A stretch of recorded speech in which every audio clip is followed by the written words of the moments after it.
Je m'appelle Anna Lebedeva, je suis russe. Tout d'abord, je suis une personne simple qui est juste très active, on va dire, dans la vie et qui n'est pas indifférente à notre avenir et qui a envie de changer les choses parce qu'on voit très bien que on voit tous qu'on va pas dans la bonne direction. Tout ce que je vais raconter aujourd'hui, c'est vraiment du vécu. Ce n'est pas juste la théorie parce que, voilà, comme les gens aiment souvent dire, les complotistes, la théorie complotiste, etc., ce n'est pas du tout la théorie, c'est de la pratique aujourd'hui, on le voit très bien.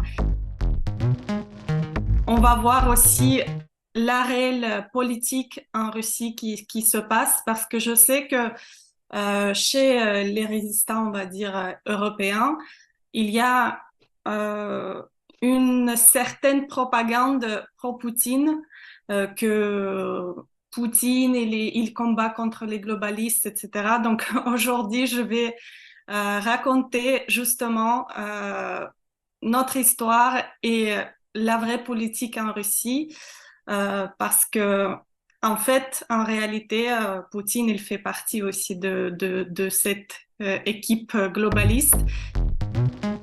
Par exemple, moi, je vis entre la France et la Russie depuis plusieurs années et je vois très bien que tout se passe de la même façon. Parfois, les lois, ils sont adoptées presque le même jour. Donc, on le voit très bien que c'est vraiment la même politique et que c'est dirigé, tous les pays sont dirigés par une seule main, en fait. Donc, pourquoi chez les résistants européens, ils ont besoin de donner cette propagande de sauveur Poutine? À mon avis, c'est parce qu'ils ont toujours besoin de donner une illusion de choix aux gens. Ça se passe pareil en Russie, si c'est pas une personne, c'est une autre. Si les gens croient plus à une telle ou telle personne, il y a une autre qui apparaît. Donc, en fait, ils ont toujours besoin de montrer qu'il y a un sauveur qui va venir vous sauver, donc vous avez besoin de rien faire. Le but, c'est que les gens ne fassent rien, en fait, n'agissent pas. Et en fait, la seule sortie de tout ce qui se passe, c'est nos actions. Ce sont nous-mêmes qui devons agir, qui devons être actifs dans la vie. Déjà avant la pandémie, on savait que tout ça se passera. On peut-être savait pas vraiment comment ça va se passer exactement à travers un virus ou pas, mais on savait très bien qu'ils vont créer quelque chose pour pouvoir mettre les gens sous le contrôle total, pour pouvoir les encercler dans les régions pour pas qu'ils puissent bouger, faire des voyages, etc. C'est le but aujourd'hui de créer ces villes de 15 minutes qui est le projet de Schwab.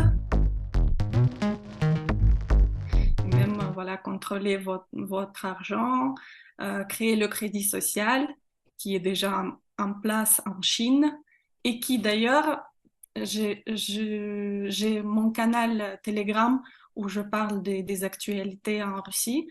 Donc là, vous pourrez voir la vidéo qui est passée à la télé il n'y a pas très longtemps. Et donc l'homme, il dit que voilà, en Russie, on avance vers le crédit social. Ça veut dire que vous allez plus avoir l'argent, vous allez être noté et si vous faites quelque chose d'illégal, mais on sait, illégal pour le pouvoir qui s'installe, c'est tout ce qui est illégal en vrai. Donc illégal, si vous faites quelque chose d'illégal, vous perdez les points, vous pourrez plus, par exemple, acheter les billets pour le train pour partir quelque part, vous pourrez pas donner, enfin, euh, faire entrer votre enfant dans une école que vous voulez, etc. Donc tout ça, c'était clairement dit à la télé et pas que ça, hein. Concernant les rapports de tous les gens au pouvoir, par exemple, ce qu'on voit avec le cas de Poutine, il- moi souvent, les gens me disent oui, mais il dit qu'il est pour les relations traditionnelles, il dit tellement de choses bien, etc. Je dis oui, mais il faut voir ce qu'il dit et ce qu'il fait. parce que ça a été pendant longtemps le cas de la population russe, donc ils lui croyaient parce qu'il parlait très bien. Il disait, je vais faire ci. Tous les programmes qu'il disait, c'était waouh, on dit qu'on va avoir un super pays au final. Mais en vrai, tout ce qu'il dit, ce qu'il fait, ce n'est pas du tout le cas. Moi, je peux parler des promesses par rapport à l'âge des retraités, par exemple. Il a dit aussi, oui, tant que je suis au pouvoir, je n'augmenterai jamais l'âge de retraite. Il l'a dit plusieurs fois, alors qu'il y a quelques années, l'âge de retraite a été augmenté. Voilà, et ça c'est un exemple et on peut trouver un million d'exemples comme ça. Comme aujourd'hui je dis que les villages ont détruit en Russie et que c'est presque impossible de vivre. Le village de ma grand-mère d'ailleurs, oui, on a toujours la maison là-bas et il y a certaines personnes qui vivent dans ce village. Il n'y a pas de canalisation, pas d'eau, donc c'est toujours les puits. On prend l'eau dans les puits. La toilette, c'est un trou à l'ancienne. Et il n'y a pas de gaz. Si tu veux le gaz, tu achètes les ballons avec une petite plaque. Mais sinon, voilà, le village, il est à ce niveau-là. Et c'est pas le seul. Donc aujourd'hui, ils sont dans cet état, ceux qui restent. Au début de l'arrivée au pouvoir, ils disaient que vers je sais plus quelle date il disait, peut-être 2010. Tous les villages en Russie seront gazifiés. Il y aura toutes les communications comme il faut. Ce qu'on voit aujourd'hui en 2023, c'est toujours pas fait. Le pays de gaz, qui a le gaz, qui vend le gaz à tout le monde pas cher, alors que pour les Russes, par exemple, le gaz coûte plus cher que pour les Chinois. Et pour vous dire, voilà, concernant la politique de Poutine, pour peut-être dissoudre un peu ce mythe qui les combat contre les globalistes, non, ce n'est pas du tout le cas parce que oui, la pandémie, ça se passait de la même façon. On a eu l'obligation vaccinale en 2021, donc il y a eu les passes sanitaires. On est certain qui nous mène à la famine. La prochaine étape, c'est la famine. Donc, je pense que tout le monde connaît chez les complotistes les quatre cavaliers de l'Apocalypse qui étaient présentés sur le journal de Rothschild en 2019. Donc, le premier cavalier, virus, épidémie, deuxième guerre et troisième, la famine. Et après, la mort, le quatrième. Donc là, il nous mène vers la famine. On le voit sur la politique d'aujourd'hui en Russie. Ça a commencé avec la pandémie. Ils sont en train de détruire le bétail sous les prétextes d'épidémies, de virus, etc. Quand j'étais euh, en 2021, je crois, en Russie, donc les villages autour de ma ville, ils disaient, d'abord, ils ont fait le recensement, c'est dit? Oui. Ils ont fait le recensement de bétail et de potager, ce qui n'a jamais existé. Donc, il y a les gens qui venaient, qui demandaient, oui, combien d'hectares vous avez de terre, vous avez une vache, vous avez une chèvre, tous les trucs comme ça. Donc, les gens qui comprenaient, ils disaient, mais allez-vous-en, je veux rien vous dire. Mais c'est vrai parce que c'était illégal en vrai ce qu'ils faisaient. Il y a aucune loi qui, qui parle de recensement des animaux.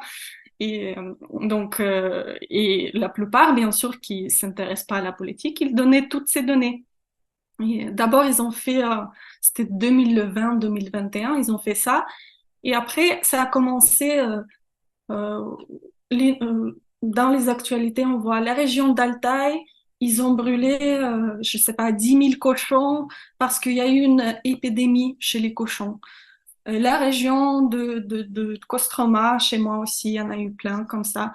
Il y a eu un virus de encore quelque chose. Ils ont, ils ont euh, éliminé les poules chez les agriculteurs et ils ont demandé à tout le monde de, de, de, de, de tuer leurs poules. Enfin, c'était impressionnant, toutes les toutes les actualités concernant les animaux qui ont une épidémie, etc.